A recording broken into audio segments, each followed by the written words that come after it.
Immediately following the events of the first film, the Emperor of Outworld, Shao Kahn, invades Earth, resurrects Queen Sindel, and kills Johnny Cage, all in the first 5 minutes. Our heroes now have 6 days to stop the merger of the realms. Raiden must give up his immortality. Sonya has to fight a bunch of random ninjas, robots, and bad CGI demons. Jax has to learn to fight without his metal arms. Katana faces her evil mom. And Liu Kang goes on some weird trippy peyote spirit quest to unlock his animality. In this notoriously terrible sequel, 1997's Mortal Kombat Annihilation. Shao Kahn, Emperor of Outworld. The Earth was created in 6 days, so too shall it be destroyed. Your planet, Outworld, has begun to merge into one realm. Think of it as hell on Earth. I thought our victory closed those portals. This is the beginning of the end. Pretty cool, huh? It's my animality. Yeah, now that's what I'm talking about. It has begun. Don't get cocky. As long as the portal remains open, your world becomes my world. How could you do this to us? It was so easy. The tournament had rules. This time, anything goes. Nothing in this world can prepare you for this. You have been chosen by the Elder Gods as a representative of Earthrealm to record in the podcast of the century. Every season, the best podcasters from around the world are assembled to review, reminisce, and riff on a popular franchise. On the latest season of Podcasters Assemble, we're taking a look back at all the movies and games of the Mortal Kombat franchise. Choose your mic. Together, you will be facing off against a gauntlet of films. 1995's Mortal Kombat, 1997's Mortal Kombat Annihilation, 2020's Mortal Kombat Scorpion's Revenge, and finally, this year's release of Mortal Kombat in theaters and on HBO Max.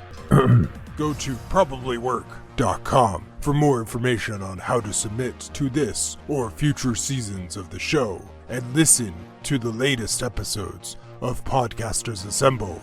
Mortal Podcast! Podcasters Assemble. Now fight! Hello, my name is Ben Thompson. I am from Badass of the Week. Hey, this is Chris from Comic Zombie and Epic Fails of History. Eric Slater here from Epic Fails of History and Too Young for This Trek. Hi, this is Justin Aki, graphic designer and one-half Significant Nautico. Hello, I am Lacey O'Finley, co-host of the Super Mega Crash Brothers Turbo podcast. Hi, I'm Stephen White, co-host of the Super Mega Crash Brothers Turbo podcast. This is Zach from the Neatcast and Effin' Cultured podcast. Yo, this is Corey from The World Is My Burrito.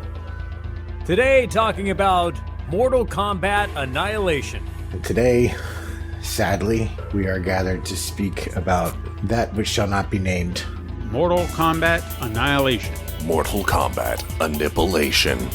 Mortal Kombat Annihilation. Mortal Kombat Annihilation. Mortal Kombat Annihilation. Here we go again. I'm sorry, Eric. I'm a day late, and it's going to be a long one.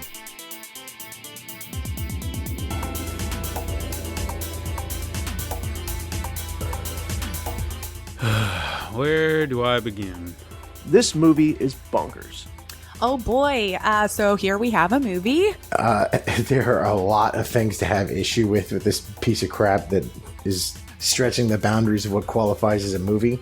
They totally did that. Congratulations. Coming in hot off the original 1995 masterpiece, this particular piece is just a way to shoehorn in all the characters they've ever had in the games, and it doesn't work out. The first thing worth pointing out about this movie is that it has a whopping 2% on Rotten Tomatoes. I loved Mortal Kombat, and as a kid, I remember it taking forever, or at least seeming like it was taking forever for a sequel to come out, because the original Mortal Kombat ended on a cliffhanger with Shao Kahn coming to invade Earthrealm, and we didn't know what was going to happen. We didn't have Google. You just kind of waited and hoped that a sequel would come out. And I remember walking through my living room, probably around 14 or 15, and I remember seeing what looked like the character of Jax punching the ground with his ground attack, and then all of a sudden it was Katana, and then a few other members of the Mortal Kombat cast being shown on what looked like a trailer, and I just stopped and watched the rest of it, and then popped up with Mortal Kombat Annihilation. And right off the bat, the title's pretty stupid, right? I mean, something wrong with Mortal Kombat 2? The game did just fine. I don't recall when I first saw this. This is my first time seeing this movie. You know, honestly, I probably first saw it around the time that it came out, or shortly after on like the Sci-Fi Channel or something. It's really bad. But this movie is like a fever dream. And after coming off of, watching MK95 and reinforcing my really fond memories of that. Holy fatality. The sequel is finally happening. This is going to be amazing. So, Mortal Kombat Annihilation, at the end of the last episode, somebody was like, oh, I really enjoyed the first one, but I've never seen the second one. I can't wait to see what happens. And I just remember listening to that and being like, man, this is like somebody coming to you and being like, wow, I can't wait to see what they do with those Matrix sequels. Yeah. Now, I have a lot of nostalgia for the first movie, but this movie didn't even hold up the first time I saw it as a kid in theaters back in '97. I hated this movie. I'm sorry. Like, Podcasters Assemble is supposed to be positive and, talk about the good parts of movies, and there's not much. Anytime I've approached a film on this show, I've always tried to remain a positive voice, since I know most people will take care of the opposing side. This is terrible. So I judge cheesy video game movies on how much riffing material it can give me throughout its duration. This is where I find the most joy with what people might consider awful movies, which is why I feel I'm the perfect audience for them. I can just kind of lean in and go with it and go for the ride, whatever rules you've created, sure, fine. I don't think I saw it opening night, but I probably did see it the first week it came out. I had not seen this movie since, until we began the countdown for both Podcasters Assemble and the Effin' Cultured podcasts. Like, I have seen Annihilation multiple times. I'm sure I've even seen it within the last, 10, 12 years. However, finding anything positive to say about this film is harder than solving the Ryman hypothesis. It was for good reason. I originally saw this movie a few years back, and I forgot how dumb it was. And I forgot how bad this movie was. But whenever I think of anything from Mortal Kombat, I only ever think of the first movie.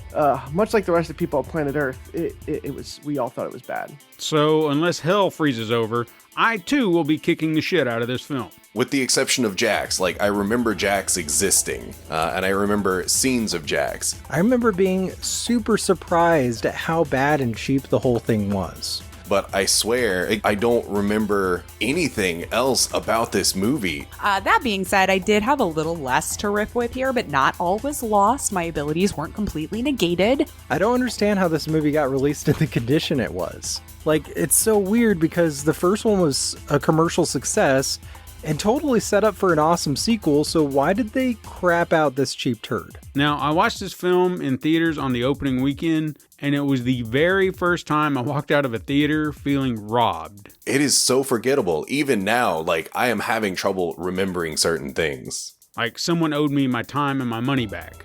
The guy who didn't make it through Mortal Kombat 1 because he thought it was too cheesy, oh boy, this is gonna be fun. Mortal Kombat Annihilation was not the only movie I saw in the year 1997 in which I was the only person in the movie theater.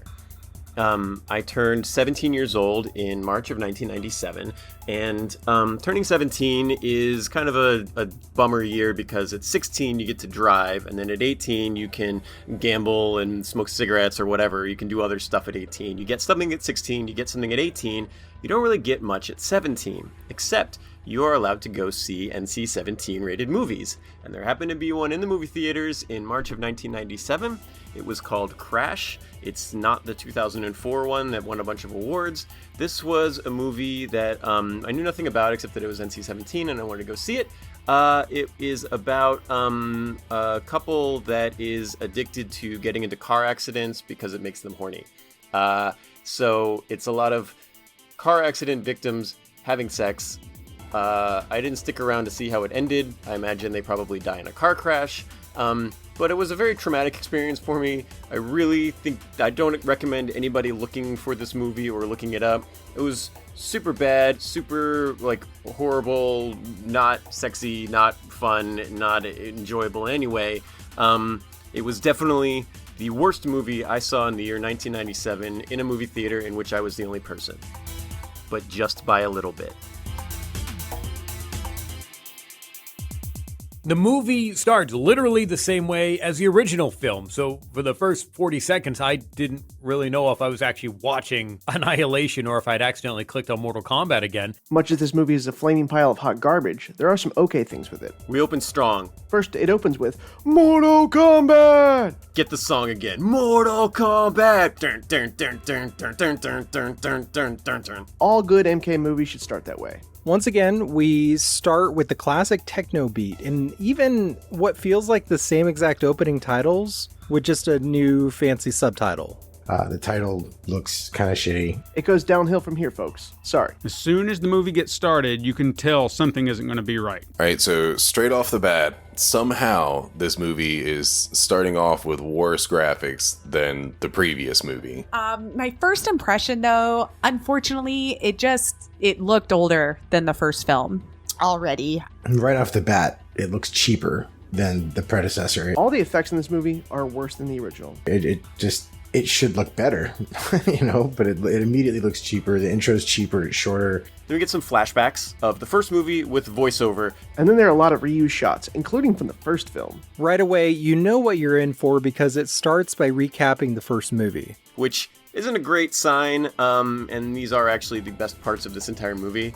I loved it in the flashback. He's like, there was a brief period of peace, and I think on screen in Mortal Kombat 1, between killing Shang Tsung and seeing Shao Kahn is 6 to 12 seconds. So yeah, I guess that qualifies as a brief period of peace.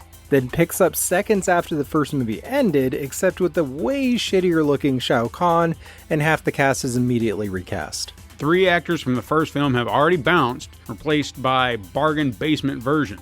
Second, much as the casting was the rejects from the previous movie's porn parody, we do get some interesting recastings.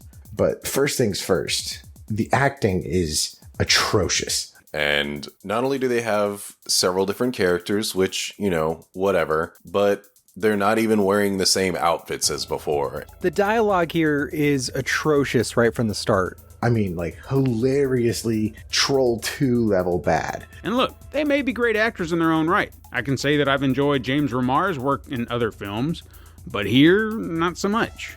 Okay, we open with portals in the sky, ninjas are falling out of the sky, Kitana's kind of there for some reason. I don't remember her being at the end of the first movie, but she's there, and so are Sonya Blade, Johnny Cage, and Raiden, all portrayed by new actors. Also, the actor who played Johnny Cage actually kind of looks like Lyndon Ashby. Sonya is not as cute, though. Unfortunately, I didn't connect with this Sonya, though. I wanted to love them. I don't know if it was just that we went with short hair and it threw me off.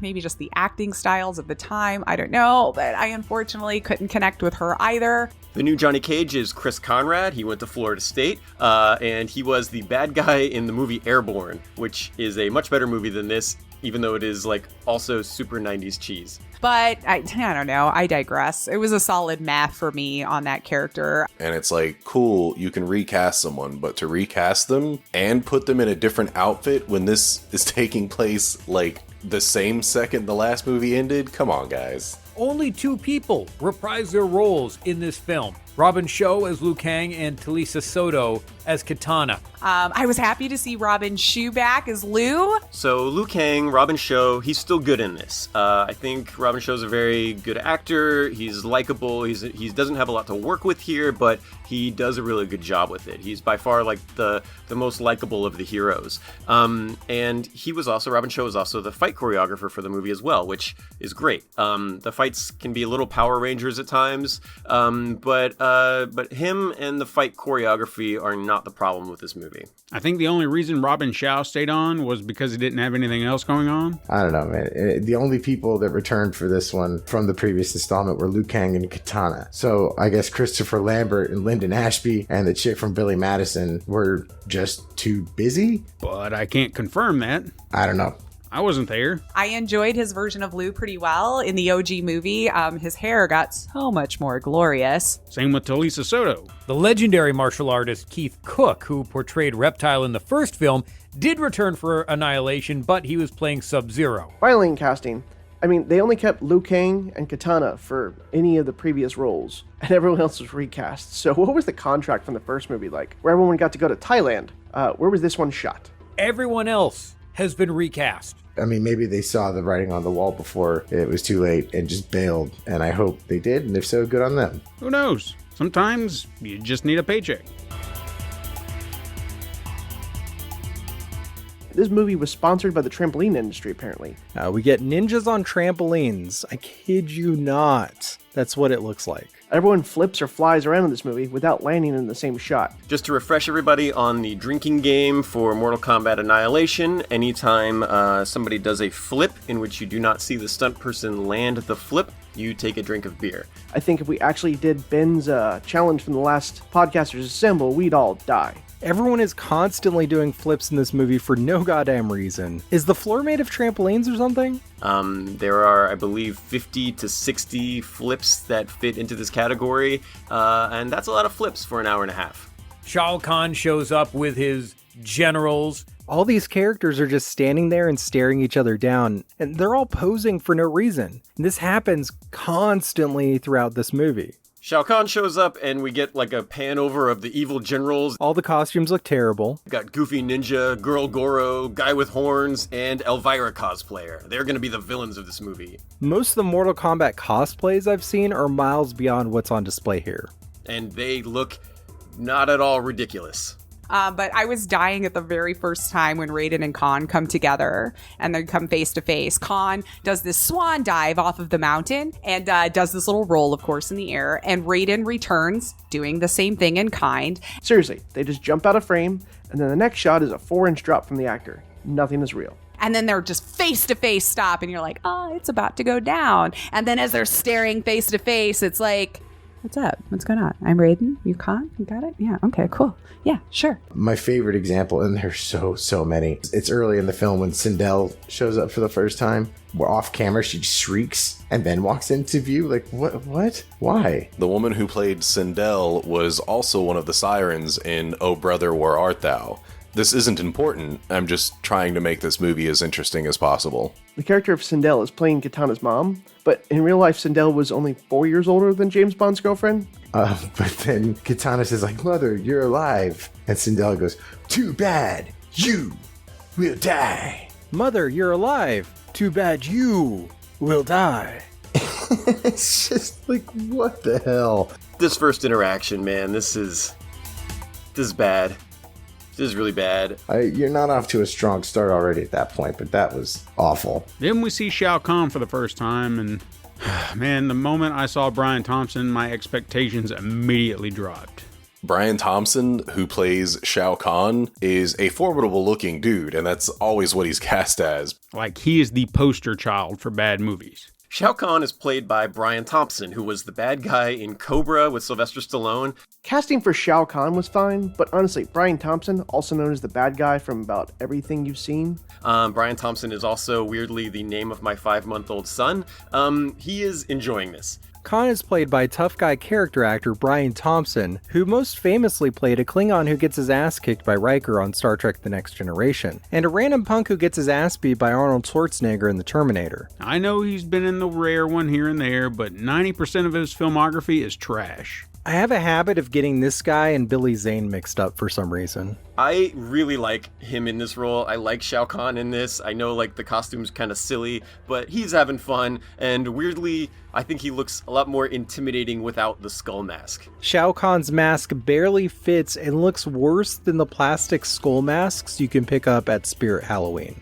Should have left his helmet on through the entire movie. He's more intimidating that way. But this outfit makes him look hella short and chubby. Plus, after being treated to an amazing tease of Shao Kahn in the first film, this was far from the payoff we were promised. There's a fight predominantly between Raiden and Shao Kahn. I have anxiety. I feel embarrassed for everybody involved with this. You know that feeling like where you feel physically embarrassed for like even though you didn't have anything to do with the creation of this product?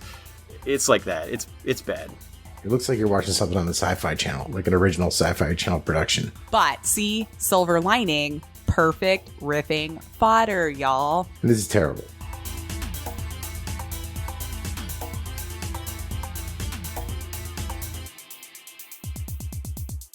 Johnny Cage says, "This is not good." His line delivery is so half-ass. Like, it's not only an understatement, but like Johnny Cage is basically breaking the fourth wall and talking directly to the audience. And of course, I noticed that Lyndon didn't return, which made me wonder why. I wonder if this was actually his reaction to the script caught on camera, and that's why they kill him off like 5 seconds later. But after watching, I don't know, the first 5 minutes, I think I got why. Johnny Cage ends up getting killed. Right off the bat, they killed Johnny Cage. Johnny Cage tries his flash kick. It doesn't work. Then he's like, F this. I've seen enough and die, so it doesn't have to be in this movie anymore. What's that about? I mean, I know it's Mortal Kombat and you need to have characters die, but yet again, you're pussing out and making this PG-13. They did Johnny Cage dirty, man. Oh, and then, of course, they kill off Johnny Cage in the first 5 minutes. And the one character that, like, carries over and you kill him. What the That's not how he should go out. And in, like, the first 5 minutes? I'm calling it now. The coolest part in this entire film is Johnny's body being lifted into the air on that whack demon statue. Straight up dirty. I don't care for that. Which is too bad. I really like Johnny Cage by the end of the first film. Even though it's a new actor, I would have liked to see his character continue in the sequel. I don't care for that at all. It's a little shocking that they killed off Johnny Cage, but I kind of understand where they're going for with this because you don't really need comic relief. The comic relief in this movie is the computer-generated imagery. And we're given a massive plot hole right in the inciting incident. If Raiden had the power to kill all of Khan's men, why didn't he do it the second that Khan snapped Johnny's neck? Also during this scene, you can immediately see the decrease in film quality. Clearly there wasn't much budget behind this film. All of it. It's all shot like a crappy experimental music video from the early 90s. Everything looks like shit. Yeah. Also, I don't get it, but how are the first 5 minutes of this movie worse than the entirety of the last movie? So much piss poor green screen work. There is a ton of green screen in this movie. First off, the green screen is weak sauce. The blue screen is wretched. Some of it looks okay, and then a lot more of it is very dated. The sets are all really pretty bad. Like, the last movie's pretty bad, but, like, I guess it's acceptable. The filters on everything are pretty weak. And the CGI is somehow worse than the first movie, even though this one had a $10 million bigger budget and more time to film. And the costume designer looks like they raided the dumpster at a party city somewhere. The costumes look like crap. This is pretty unacceptable. So we have Liu, Katana, and Sonya to save us all because, you know, as we mentioned, they did Johnny dirty in the first few minutes of the film, so, like, immediately. I like how Shao Kahn mentions that it took 6 days for the Earth to be created, so therefore it will take 6 days for the two worlds to merge together to form one. None of what's happening makes any sense. We see Shao Kahn. He gives a speech about we're going to destroy Earth in 6 days, and on the 7th day, Earth shall rest in peace. The acting leaves so much to be desired. And, oh man. It's great that he put the research at the time into our biblical writings. That's great. All the ninjas look super cheap. All the main actors would have made better extras. And everyone just looks kind of bored to be there, just like the rest of us. Then Khan announces the beginning, and here we are. We go split to have the movie. So wait, did Khan and his cronies just do the Wakanda salute? And of course, I noticed right away we have a new Raiden. Christopher Lambert is replaced by what seems to be his stunt double. James Remar, aka Ajax from the Warriors. And to be honest, I'll now always know him as Dexter's dad. James Renner is a much, much better Raiden. Dexter's dad was the first thing that came to my mind. Probably most of you thought, Frank Gordon, why didn't you think that? But I was a little bit more bitter about the ending of Dexter, so that was the emotion that it invoked in me. James Remar is the best and worst casting in this movie. And I hate to say that, because like Christopher Lambert is great, but he does not deserve to be Raiden. I think I said the same for Raiden in the last movie with Christopher Lambert. So I just think it might be a weird character. But as far as I could tell, Raiden's place in this movie is simply to just explain what is going on in any scene he is in, nothing more. Okay, Raiden just decides he's going to tell us the plot. The Earth is going to be destroyed in 6 days for some reason, and to stop him, we have to get stronger? So, I mean, I guess helpful, right? We find out that Shao Kahn has been able to invade Earthrealm because his former queen Sindel was resurrected in Earthrealm. So he's able to come into Earth and claim her, similar to the plot of Mortal Kombat 3, the game.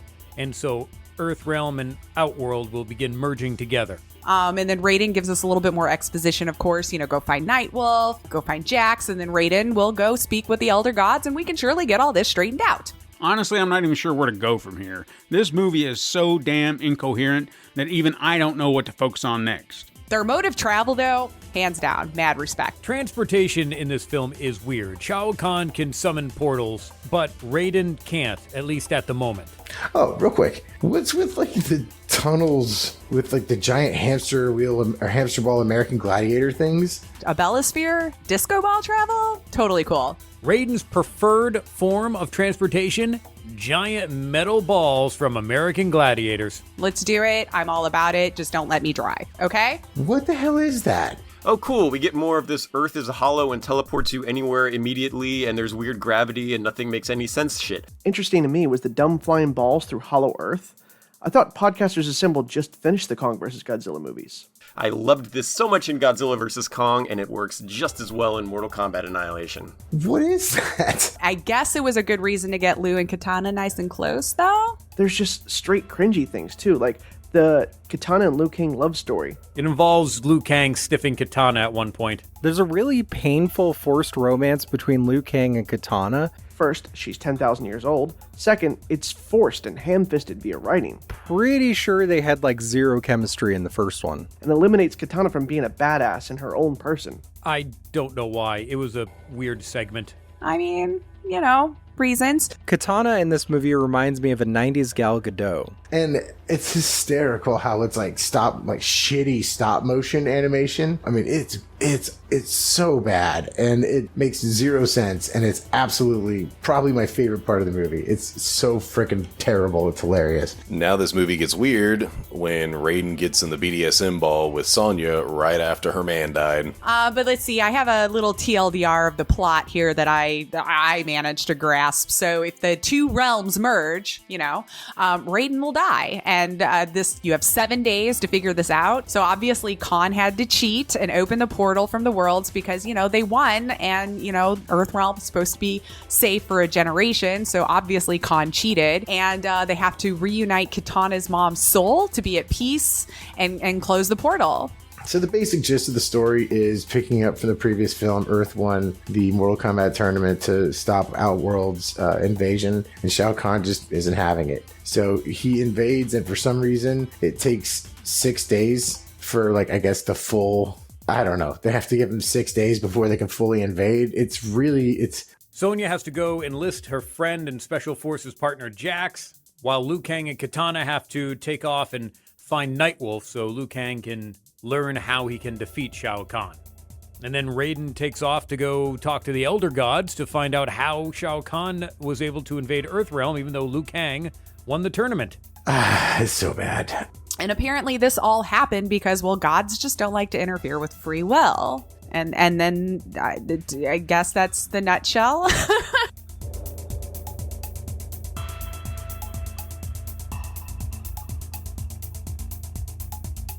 Is Khan petting his statue? But Shao Kahn's dad shows up? Why the hell is Shao Kahn's father even a character? Who is this guy? He kind of like talks down to him, and Shao Kahn's like, oh, geez, I'm just a god-awful Kevin Sorbo knockoff, and I don't know what I'm doing. I like how hard they're pushing that the main villain is just a dude with daddy issues. I mean, he's doing this all for his dad, which very cliche. We're really making him feel vicious, aren't we?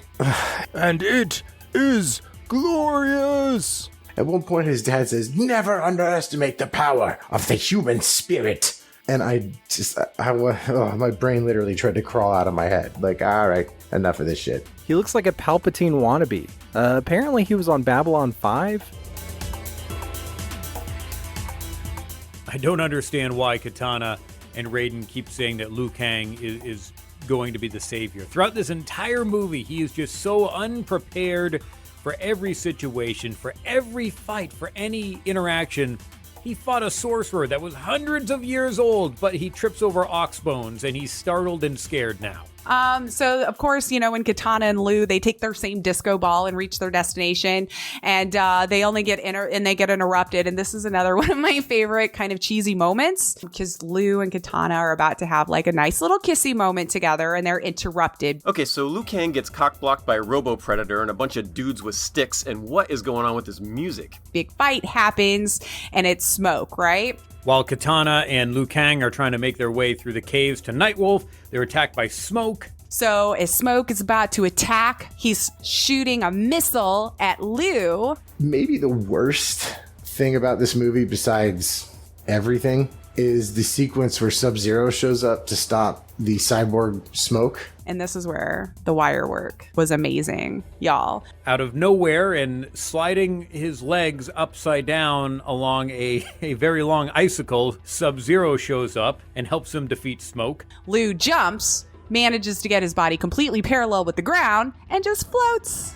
out of the way of the missile. It looks hysterically bad because of course it does. When he comes like zip-lining in with like an ice hook, and it's just like, what? And he like frost breaths Smoke. I mean, that's amazing. This is the younger brother of Sub-Zero from the first film, which tracks with the lore and the story. I gotta give him credit, though, for actually including Kuai Liang in this one after his brother was killed by Kang in the first one. That was a nice touch. And he's clearly just some random white dude with a really crappy scar to try to make him look somewhat like the MK3 version. The guy's name's Kuai Liang. That dude is not Kuai Liang. But anyway, he shows up like, I'm here to give some exposition, and it's really important, and that's the only reason I'm here, and I'll never be seen again. That's amazing. And they committed, and they left it in. But then Scorpion suddenly appears. Scorpion and Sub-Zero fight? Random, pointless, and makes zero sense. And then out of nowhere, Scorpion shows up with new and improved, even shittier CGI spear chain that's now got two heads with alien faces or monster faces or whatever the crap that is. Apparently Scorpion now has two coming out of his hand, so I doubled the trouble. One could say Sub-Zero sense, and that joke would be on par with this film. The new Sub-Zero, Bihan's brother, shows up just in time to spout some exposition and fight with Scorpion on a cheap-looking foam set. They clumsily fight on like Batman and Robin level shitty looking fake ice. With a fake ice bridge over some blue screen lava. Sub-Zero, this ice bridge is like 18 feet thick. Why is it already breaking? You suck at your job, dude.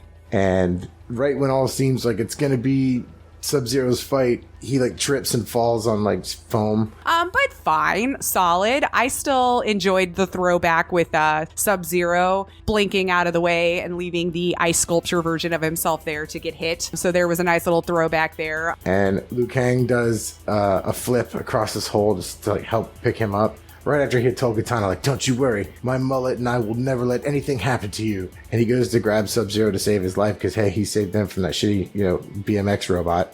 My favorite Easter egg would, I think, be that they utilized Ed Boon as the voice of Scorpion instead of the actor. Ed Boon is an American video game programmer. He's a voice actor, he's a director, and he's best known for being the voice of Scorpion. So the fact that they were able to use him again, just like in the first film, to voice Scorpion was great. Apparently Ed Boon cameoed as Scorpion. I know that Get Over Here was Ed Boon's voice in the original game, but that's just kind of silly. Scorpion, with, of course, terrible CGI, teleports and grabs Katana sneaks up behind Katana and kidnaps her. And zips out, but not before he yells in the same voice that you would hear from the game where he says, like, get over here. He goes, suckers! Scorpion teleports away and yells, sucker! I don't even know where to begin with that. Scorpion calling everybody suckers before blasting Princess Katana into a black hole is kind of awesome, but awesome in a way that's funny and not in a way that's like, oh, this is a good movie. It's an odd choice. And honestly, when it all comes down to it, that's how I felt like the audience should feel. Especially if you're like me and at one point you actually paid money to see this movie. You know, we're all in the same boat, man. We're all a bunch of suckers. And then Sub-Zero just leaves. He takes off, not pursuing Scorpion, even though he was there to help Katana. He just checks out. And then Liu Kang is left to his own to go find Nightwolf. Okay, can we stop making these badass female characters capture damsels in distress? This isn't a Mario Brothers movie. We already got a crappy one of those, and I'm pretty sure it's better than this. God, this movie sucks.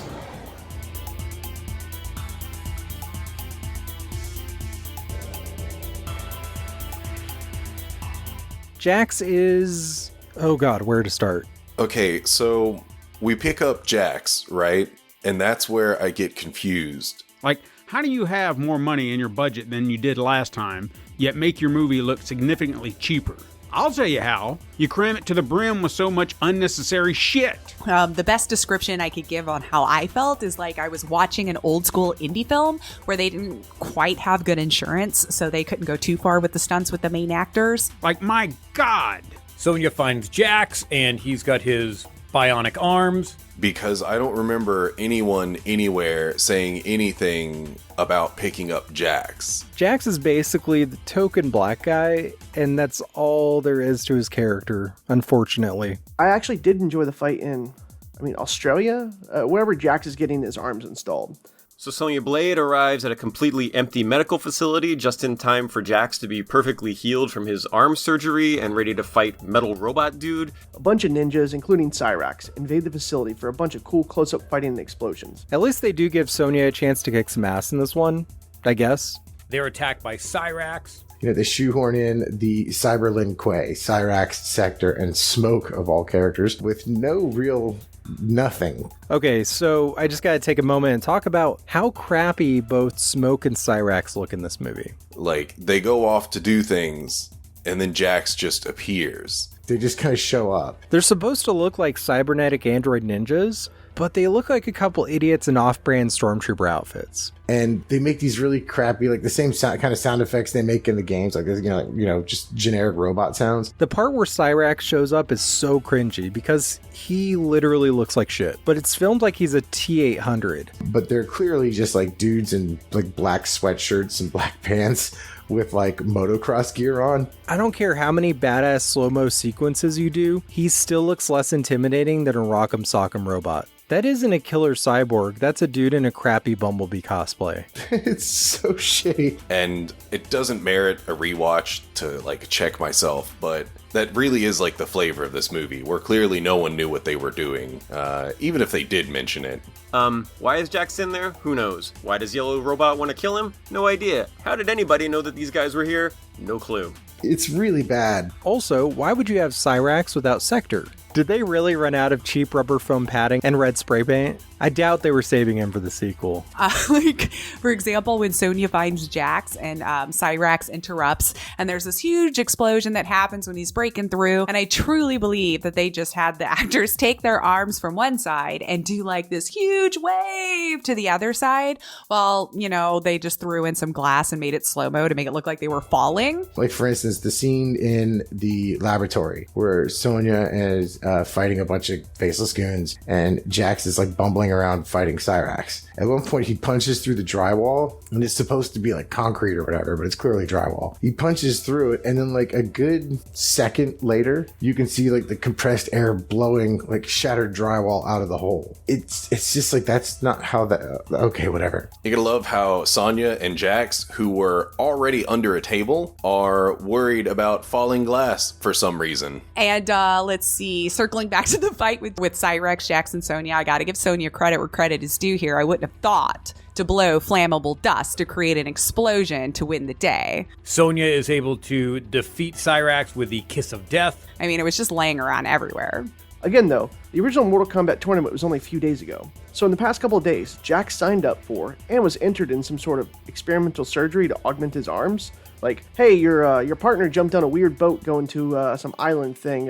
She has her own. We're not going to try to track her down, like, even though that boat disappeared in some fog. So, I don't know, this is probably 20 minutes in. I will say the sets are cooler. That's a plus. There are some more dynamic camera angles, like with some of the action sequences. Not that the action sequences themselves are any better, but the camera angles for the action sequences are at least very different.